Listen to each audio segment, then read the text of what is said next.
Hello दोस्तों, welcome to my YouTube channel. हम आपके लिए लेके आए हैं साइंस प्लस फिजिक्स के टॉप 50 प्रश्न।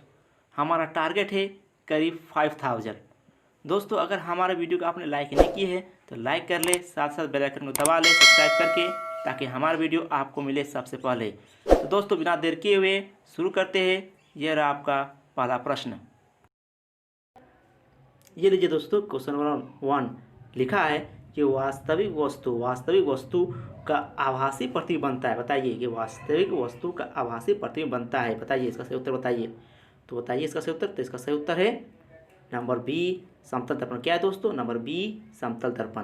तो चलते अगले क्वेश्चन की ओर। क्वेश्चन नंबर 2 ये लीजिए, दिया है कि वास्तविक वस्तु, क्या बोला कि वास्तविक वस्तु का हमेशा सीधा प्रतिबिंब बनाने वाला दर्पण होता है। बताइए कि वास्तविक वस्तु का हमेशा सीधा प्रतिबिंब बनाने वाला दर्पण होता है। बताइए इसका सही उत्तर बताइए।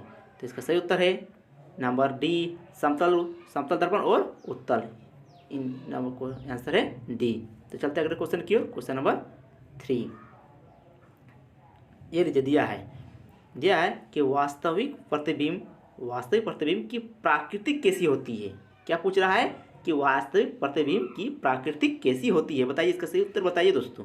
तो इसका सही उत्तर है नंबर ए, उल्टा। क्या है? नंबर ए, उल्टा। चलते हैं अगले क्वेश्चन की ओर। क्वेश्चन नंबर 4 ये लीजिए, दिया है कि वस्तु से छोटा प्रतिबिंब बनता है। बताइए कि वस्तु से छोटा प्रतिबिंब बनता है। ये कौन सा दर्पण में छोटा प्रतिबिंब बनता है? बताइए। तो इसका सही उत्तर है नंबर डी, उत्तल दर्पण और अवतल दर्पण। ये सही उत्तर है नंबर डी।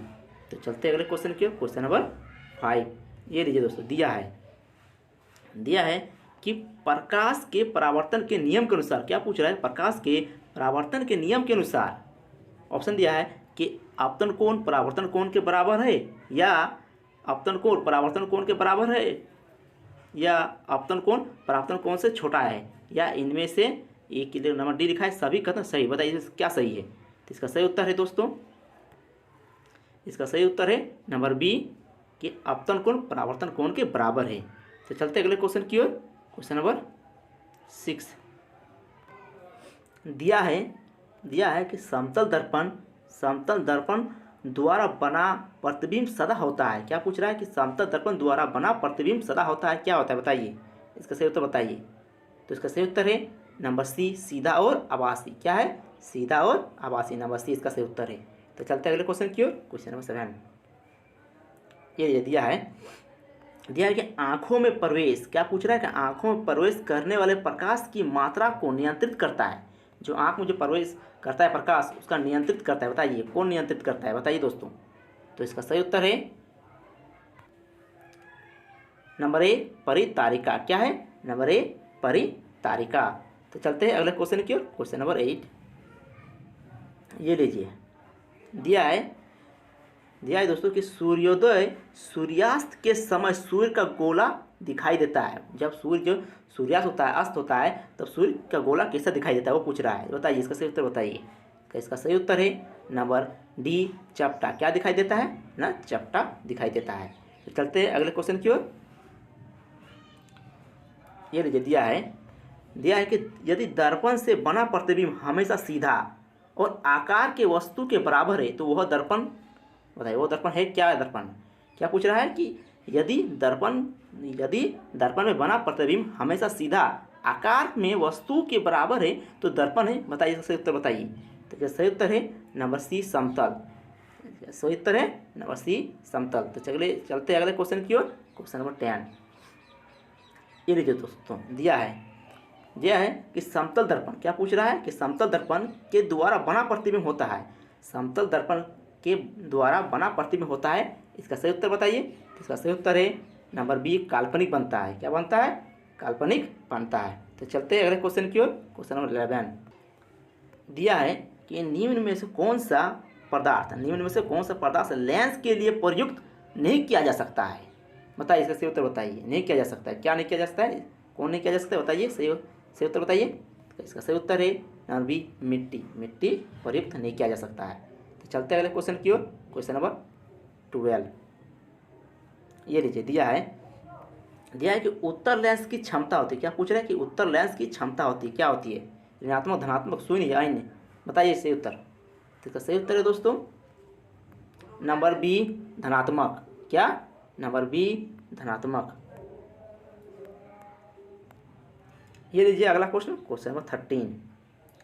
ये लीजिए दिया है कि लेंस की क्षमता का ऐसा मात्रक होता है। क्या पूछ रहा है कि लेंस की क्षमता का ऐसा मात्रक होता है, क्या होता है बताइए। तो इसका सही उत्तर है दोस्तों, क्या पूछ रहा है, क्या पूछ रहा है कि लेंस की क्षमता, क्या पूछ रहा है कि लेंस की क्षमता का ऐसा मात्रक होता है, बताइए क्या होता है। तो इसका सही उत्तर है दोस्तों नंबर सी, डायोप्टर। क्या है? नंबर सी, डायोप्टर है। तो चलते हैं अगले क्वेश्चन की ओर, क्वेश्चन नंबर 14।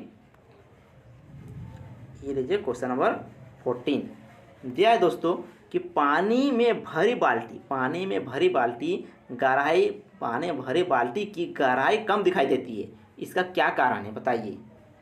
तो इसका सही उत्तर है दोस्तों नंबर बी, अपवर्तन। किसके कारण? अपवर्तन के कारण ये भरी बाल्टी कम गहराई दिखाई देती है। तो चलते अगले क्वेश्चन की ओर, क्वेश्चन नंबर 15।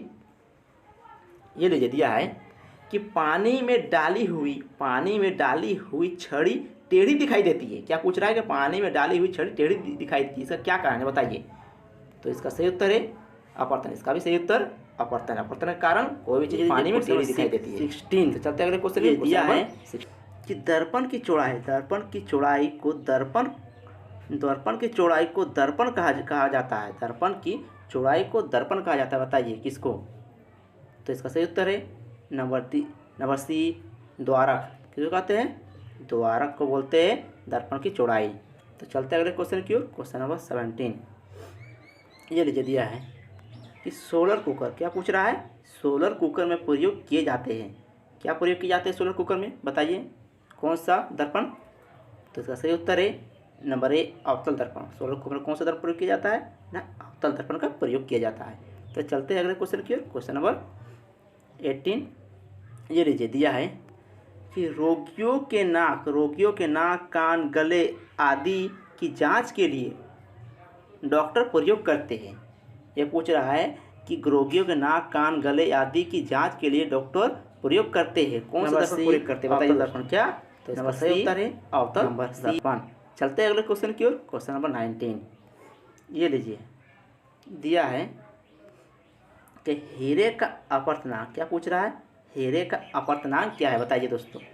तो इसका सही उत्तर है नंबर डी, 2.42 है। क्या है? 2.42, नंबर डी इसका हीरे का अपवर्तनांक है। चलते अगले क्वेश्चन की ओर, क्वेश्चन नंबर 20। ये लीजिए दिया है कि मोटर गाड़ी के चालक के सामने, क्या पूछ रहा है, मोटर गाड़ी के चालक के सामने लगा रहता है, कौन सा दर्पण लगा रहता है बताइए। तो इसका सही उत्तर है नंबर सी, उत्तल दर्पण। क्या? नंबर सी, उत्तल दर्पण। ये लीजिए क्वेश्चन नंबर 21 दिया है टॉर्च से किस प्रकार की प्रकाश पुंज से प्राप्ति होती है। क्या पूछ रहा है, टॉर्च से किस प्रकार की प्रकाश पुंज की प्राप्ति होती है बताइए दोस्तों। तो इसका सही उत्तर है नंबर सी, संस्कृत प्रकाश पुंज। संस्कृत प्रकाश पुंज, संस्कृत प्रकाश पुंज। चलते अगले क्वेश्चन के, क्वेश्चन नंबर 22 दिया है दोस्तों कि सामान्य नेत्र की रेटिना पर बनने वाला प्रतिबिंब होता है। बताइए किस पूछ रहा है, पूछा गया है क्वेश्चन कि सामान्य नेत्र की रेटिना पर बनने वाला प्रतिबिंब होता है। तो इसका सही उत्तर है दोस्तों नंबर सी, वास्तविक और उल्टा। क्या बनता है? वास्तविक और उल्टा बनता है। तो चलते अगले क्वेश्चन की ओर, क्वेश्चन नंबर 23। ये नीचे दिया है कि क्या लिखा है कि नेत्र लेंस में जो समायोजन की प्रक्रिया होती है। क्या पूछ रहे हैं, नेत्र लेंस में समायोजन की प्रक्रिया होती है, क्या होती है बताइए दोस्तों। तो इसका सही उत्तर है नंबर सी, सिलियरी पेशियों द्वारा। क्या? सिलियरी पेशियों द्वारा इसका समायोजन की प्रक्रिया होती है। तो चलते अगले क्वेश्चन की ओर, क्वेश्चन नंबर 24। ये लीजिए दोस्तों दिया है किसी नेत्र का निकट बिंदु। क्या पूछ रहा है, किसी नेत्र का निकट बिंदु कितना होता है बताइए इसका। तो इसका सही उत्तर है नंबर बी, 25 सेंटीमीटर का नेत्र बिंदु होता है। तो चलते अगले क्वेश्चन के, क्वेश्चन नंबर 25। ये लीजिए दोस्तों दिया है कि आँख की पुतली। क्या पूछ रहा है कि आँख की पुतली किस प्रकार का कार्य करती है बताइए। आँख की पुतली किस प्रकार कार्य करती है बताइए। तो इसका सही उत्तर है नंबर ए, परिवर्तित द्वारक की भांति, किसका? परिवर्तित द्वारक के भांति इसका कार्य करते हैं। तो चलते अगले क्वेश्चन की ओर। क्वेश्चन नंबर 26 दिया है दोस्तों कि सामान्य मानव नेत्र का दूरबिंदु कितना होता है? सामान्य मानव नेत्र का दूरबिंदु होता है, बताइए। तो इसका सही उत्तर है नंबर बी, अनंत पर होता है। क्या होता है? उसका नेत्र का दूरबिंदु अनंत पर होता है। तो चलते अगले क्वेश्चन की ओर। क्वेश्चन नंबर 27 ये रहा। दिया है कि सिनेमा के पर्दे, क्या पूछा है? सिनेमा के पर्दे पर किस प्रकार का प्रतिबिंब बना होता है? क्या पूछ रहा है? सिनेमा के पर्दे पर किस प्रकार का प्रतिबिंब बना होता है, बताइए दोस्तों। तो इसका सही उत्तर है नंबर बी, वास्तविक प्रतिबिंब। क्या? नंबर बी, वास्तविक प्रतिबिंब इसका सही उत्तर है। सिनेमा के पर्दे में लगा रहता है वास्तविक प्रतिबिंब। तो चलते अगले क्वेश्चन की ओर। क्वेश्चन नंबर 18 ये लीजिए। दिया है दोस्तों कि कौन सा रंग, क्या पूछ रहा है? कौन सा रंग जिसका खतरे के सिग्नल में उपयोग होता है? खतरे के सिग्नल में उपयोग होता है, बताइए। तो इसका सही उत्तर है नंबर डी, लाल रंग को सिग्नल में प्रयोग करते हैं। खतरे के निशान के लिए लाल रंग का प्रयोग करते हैं। तो चलते अगले क्वेश्चन है। क्वेश्चन नंबर 29 ये लीजिए दोस्तों। दिया है कि किलो और घंटा मात्रक है। किलो और घंटा किसका मात्रक, बताइए। किलो और घंटा मात्रक है, किसका मात्रक है, बताइए। तो इसका सही उत्तर है नंबर बी, ऊर्जा का। किसका है? नंबर बी, ऊर्जा का। किलो और घंटा मात्रक है, नंबर बी, ऊर्जा का है। ये लीजिए क्वेश्चन नंबर 30 दिया है दोस्तों कि विद्युत बल्ब का फिलामेंट होता है। क्या पूछा रहा है? क्या पूछा कि विद्युत बल्ब का फिलामेंट होता है, किसका होता है, बताइए दोस्तों। तो इसका सही उत्तर है नंबर सी, टंगस्टन। विद्युत में जो बल्ब का फिलामेंट होता है, जो जलता है, वो टंगस्टन का बना होता है। तो चलते अगले क्वेश्चन की। क्वेश्चन नंबर 31 ये लीजिए। दिया है कि प्रतिरोधकता, क्वेश्चन नंबर 31 लिखा है प्रतिरोधकता का मात्रक ही, बताइए। इसका सही उत्तर बताइए। तो इसका सही उत्तर है नंबर ए, ओम मीटर। क्या है? ओम मीटर। तो चलते अगले क्वेश्चन की ओर। क्वेश्चन नंबर 32 दिया हुआ है कि विद्युत धारा उत्पन्न करने वाले युक्ति को क्या कहते हैं? विद्युत धारा को उत्पन्न करने वाले युक्ति को क्या कहते हैं, बताइए। तो इसका सही उत्तर है नंबर सी, जनित्र। क्या है? नंबर सी, जनित्र इसका सही उत्तर है। तो चलते अगले क्वेश्चन की ओर। क्वेश्चन नंबर 33 दिया हुआ है कि निकट दृष्टि दोष वाला व्यक्ति चश्मे में लगा होता है। पूछ रहा है कि निकट दृष्टि दोष वाला व्यक्ति के चश्मे में लगा होता है, कौन सा लेंस लगा होता है, तो बताइए। तो इसका सही उत्तर है नंबर बी, अवतल लेंस। कौन सा लेंस लगा होता है? नंबर बी, अवतल लेंस लगा होता है। तो चलते अगले क्वेश्चन की ओर। यह रहा क्वेश्चन नंबर 34 दिया हुआ है कि दीर्घ दृष्टि दोष वाला व्यक्ति के चश्मे में लगा होता है। दीर्घ दृष्टि दोष वाले व्यक्ति के चश्मे में लगा होता है, बताइए। तो इसका सही उत्तर है नंबर सी, उत्तर लेंस का लगा होता है। दीर्घ दृष्टि दोष वाले व्यक्ति को उत्तर लेंस का चश्मे में लगा रहता है। तो चलते हैं अगले क्वेश्चन की ओर। क्वेश्चन नंबर 35 ये लीजिए। दिया हुआ है, लिखा है तेज प्रकाश में पुतली का आकार कैसा हो जाता है? तेज प्रकाश में हमारा आंखों का पुतली कैसा हो जाता है, बताइए। यह सही बताइए। तो इसका सही उत्तर है नंबर बी, छोटा हो जाता है। क्या हो जाता है? नंबर बी, छोटा हो जाता है। तो चलते हैं अगले क्वेश्चन की ओर। ये रहा लिखा है कि तेज प्रकाश में पुतली का आकार कैसा आता है। ये दो क्वेश्चन आगे के साथ। तेज प्रकाश का पुतली का आकार, तो इसका सही उत्तर है, इसका सही उत्तर दोस्तों नंबर बी, छोटा। ये तो अगले क्वेश्चन 35 का ही क्वेश्चन है, छोटा हो जाता है। चलते अगले क्वेश्चन की ओर। क्वेश्चन नंबर 37 दिया लीजिए कि दिया हुआ है कि दूर दृष्टि दोष वाले आंखें साफ साफ देख सकती है। दूर दृष्टि दोष वाली आंखें साफ साफ देख सकती है, बताइए। इसका सही उत्तर बताइए। तो इसका सही उत्तर है नंबर सी, दूर की वस्तुओं को साफ देख सकती है। क्या?